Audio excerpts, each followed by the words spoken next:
Hi, it's HardReset, and today I'll show you how to use built-in voice recorder on Samsung Galaxy S25 Edge.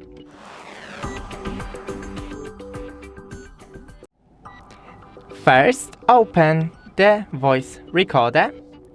Click this icon to record your voice. Here you can pause and okay.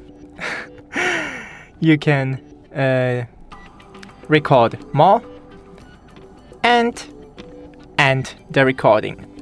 Now you can choose the category and change the name.